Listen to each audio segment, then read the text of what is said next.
La adoración cristiana se caracteriza no solo por su actitud reverente y sincera, sino también por su simplicidad. ¿Examinaste tu corazón antes de llegar o cuando te sentaste? ¿Te preguntaste si estabas preparado para adorar a Dios? Si tus pensamientos estaban siendo dirigidos o están dirigidos hacia Él, hacia lo que Él quiere de ti, o simplemente dejaste que los diferentes asuntos, negocios, preocupaciones se apoderaran de tus pensamientos. Hermano, así no se puede ni se debería adorar a Dios. Dios llama que le adoremos con un corazón unido y de todo corazón. La adoración cristiana se caracteriza no solo por una actitud reverente y sincera, sino también por su simplicidad. Su simplicidad. Para que puedan entender a qué me refiero, es necesario señalar el contraste entre la adoración del Antiguo Testamento y la adoración del Nuevo Testamento. En los tiempos del Antiguo Testamento, el centro de la adoración era el tabernáculo y después el templo. La adoración en esos tiempos se destacaba, ¿por qué? Por sus ceremonias y sus ritos elaborados, asociados particularmente con diferentes sacrificios y ofrendas. Esto cambió debido al cumplimiento de aquello que estas cosas prefiguraban. Las palabras del Señor Jesucristo en Juan capítulo 4, versículos 7 al 24, señalaban el fin de la adoración asociada con el templo en Jerusalén y la introducción de la adoración esencial y predominantemente espiritual bajo el nuevo pacto. Por esto, Terry Johnson tiene razón cuando afirmó que la adoración introducida y establecida por Cristo a base de su muerte es simple, espiritual y sustancial. Oh mujer, la hora ha llegado, dijo Jesús a la mujer samaritana, donde no es asunto de aquel monte, oh Jerusalén, esto ahora es nulo. La hora ha venido donde Dios, de una manera predominantemente espiritual, será adorado. Y esa hora ha llegado. La adoración es simple porque el Nuevo Testamento no prescribe un ritual complejo de servicio como encontramos en el Antiguo Testamento. Búsquelo, no lo va a encontrar. En lo que respecta a la adoración en la iglesia local cristiana. La adoración es simple. Es simple porque en el Nuevo Testamento no se ve un ritual, ni se da un ritual complejo de servicio como lo encontramos anteriormente. Es espiritual porque cuando Jesús removió el estatus especial de Jerusalén como el lugar en el que Dios debía ser adorado, Él indicó así la abolición de todas las formas materiales que constituían la tipología del sistema del Antiguo Testamento, lo que incluye no solo la ciudad, sino también todo lo que representaba la ciudad, el templo, los altares, los sacerdotes, los sacrificios de animales, el incienso. A esto se debe añadir las ceremonias, las fiestas, los días, los ritos, el grupo especializado de cantores entre los levitas asociados con la adoración en el templo. La adoración distintivamente cristiana no solo es simple y espiritual, sino que también es sustancial. Es sustancial, importante o esencial, porque el Dios de la Biblia es un Dios grande que no se puede adorar apropiadamente con formas que son insustanciales, poco serias o superficiales. Esta adoración es sustancial porque trata y profesa realidades espirituales como la gloria de Dios, la encarnación del Verbo y su obra redentora, las bendiciones y los privilegios espirituales del Nuevo Testamento concedidos por gracia a través de Jesucristo. La adoración instituida por Cristo en la Iglesia trata esencialmente con estas realidades en un nivel espiritual más alto de lo que anteriormente se trataba en la adoración de la antigua dispensación bajo el pacto antiguo. Esto se debe, según Pablo, en Colosenses 2:16 al capítulo 3, versículos 1 al 3, a que la iglesia tiene la sustancia, tiene el cuerpo que anteriormente reflejaban las sombras o los tipos, sacrificios y ceremonias de la adoración del Antiguo Testamento.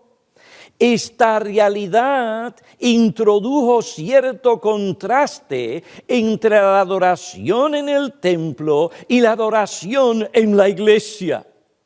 El cumplimiento de lo que representaban las sombras simplificó la adoración, quitó el ropaje de la adoración del templo para permitir la luz plena y radiante de las realidades del Evangelio. Esto nos introduce a un nivel mayor de madurez y espiritualidad, de mayor conocimiento que debe manifestarse en la adoración en la iglesia.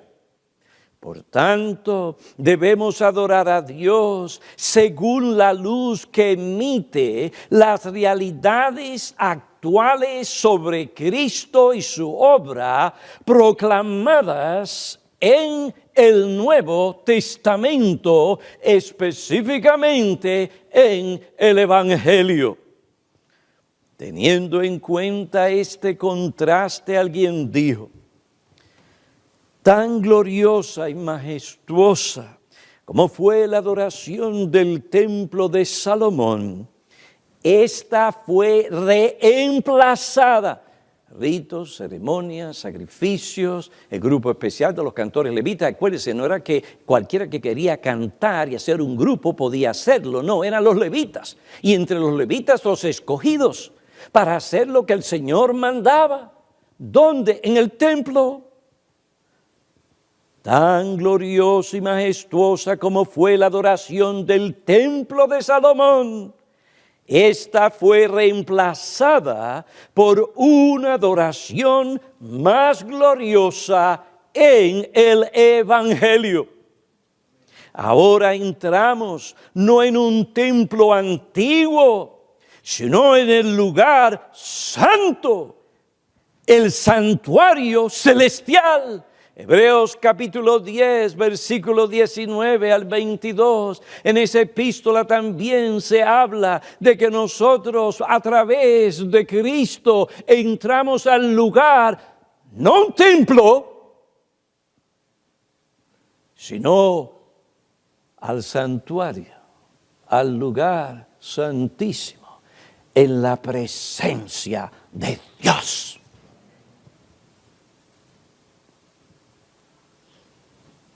Ahora,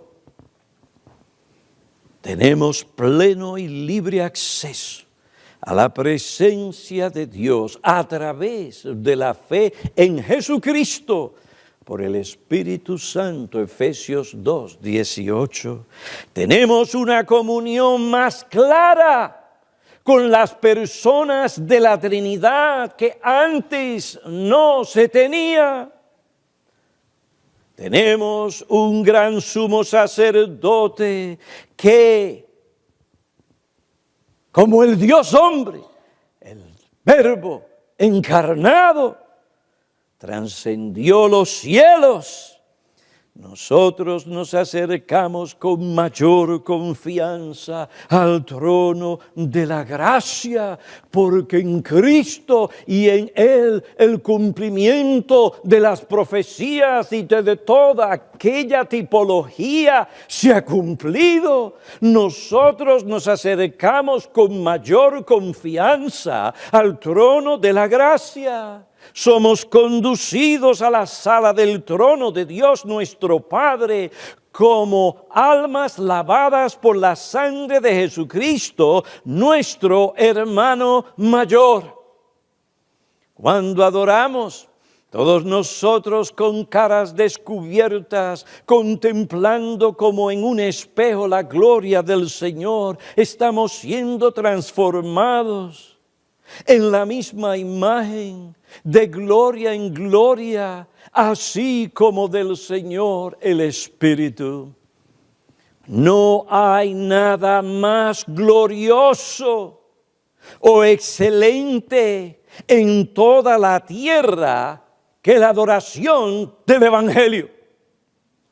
Ningún privilegio mayor jamás podría tener el hombre en la tierra que esta adoración. Toda la gloria del templo de Salomón simplemente se desvanece cuando se compara con la gloria de la adoración del Evangelio. Pues en verdad lo que tenía gloria, en este caso no tiene gloria, por razón de la gloria que lo sobrepasa. La excelencia de nuestra adoración se encuentra en las realidades internas y espirituales que tienen lugar entre nuestras almas y el Dios del cielo. Por esto es que nosotros no tenemos que estar dando viajes a Jerusalén a ir al templo. No, en cualquier lugar donde hay 2 o 3 reunidos en su nombre, para adorarle según Dios ha mandado, ahí entramos a un mejor sitio que aquel templo, con toda su gloria, con todas sus trompetas y coros. Entramos ante la presencia especial por la fe del trono de la gracia en el cielo. Las ordenanzas de la adoración del Nuevo Testamento se destacan por su simplicidad. Eso es lo que vemos al ver al Señor Jesucristo guiando a su iglesia y estableciendo esa adoración distintivamente cristiana en virtud del cumplimiento de las promesas de Dios en Él. Es esta simplicidad la única que es coherente con la naturaleza espiritual de la adoración del Evangelio. La adoración espiritual, por su propia naturaleza, exige simplicidad. En vista de las realidades celestiales y redentoras proclamadas en el Evangelio, la simplicidad es la mejor amiga para la adoración espiritual. Con que Dios nos manda hoy a adorarle.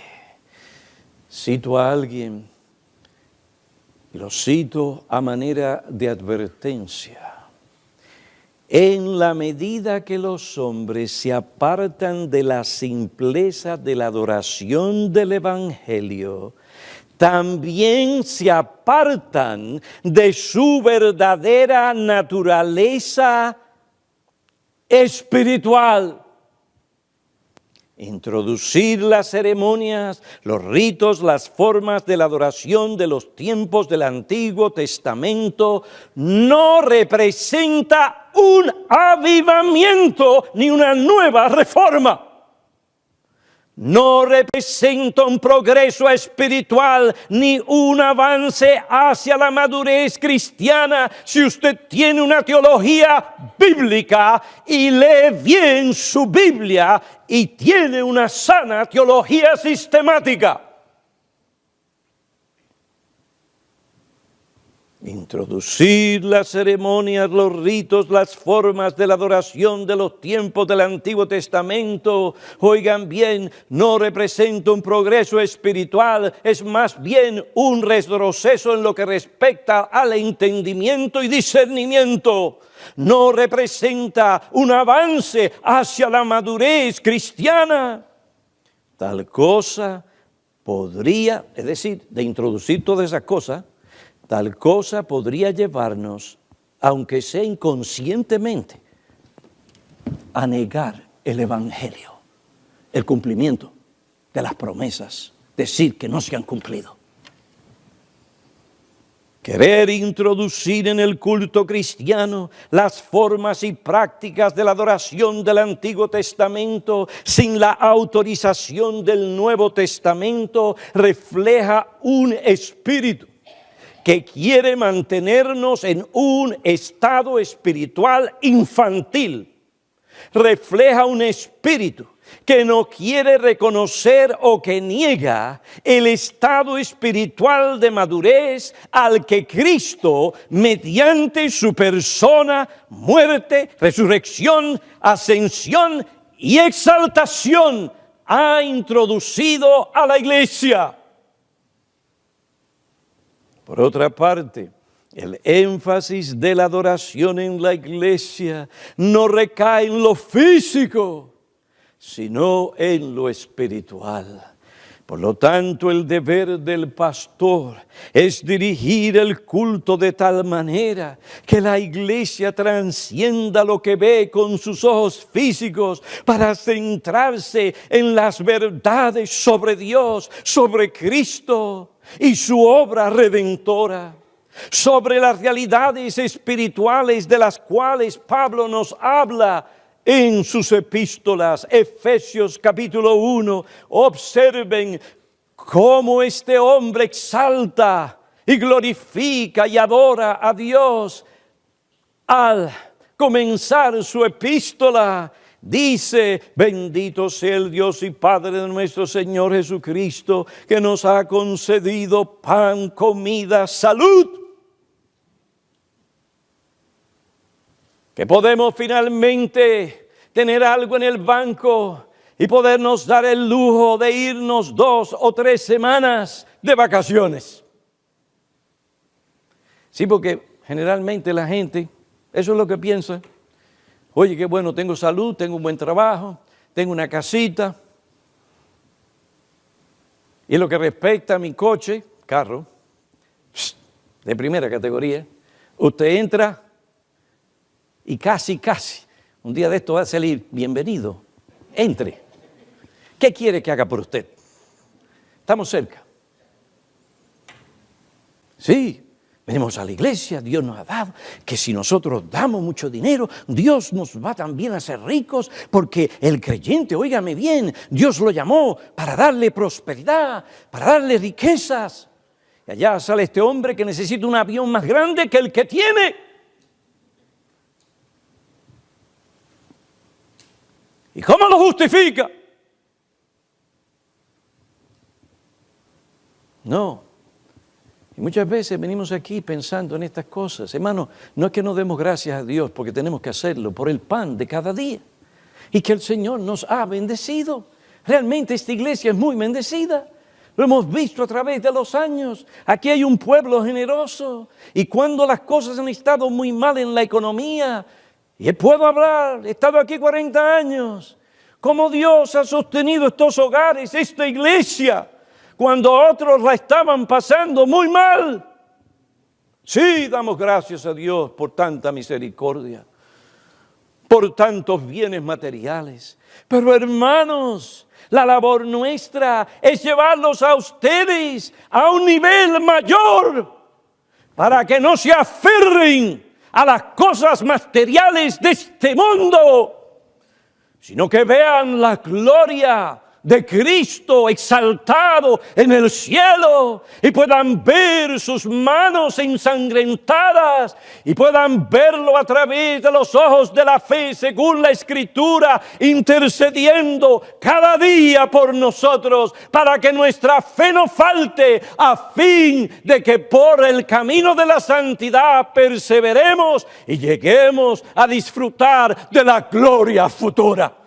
Porque ¿qué nos vale si ganamos todo el mundo? Tenemos una buena casa, podemos retirarnos, si al final nuestra alma perece.